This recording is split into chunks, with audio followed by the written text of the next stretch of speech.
check out the before and then the after.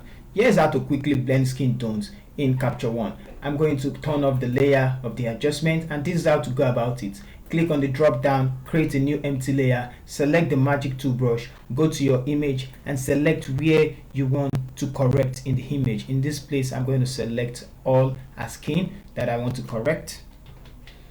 Hit M on the keyboard to show and reveal the selection.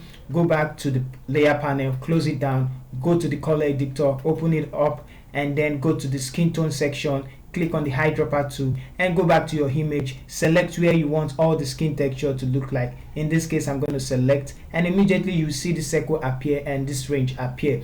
Go to the uniformity tab, increase it up to the end, and you can see the effect on the skin. Go back to the saturation, increase it all the way up, and you can also bring this backwards, and then you have your uniform skin tones.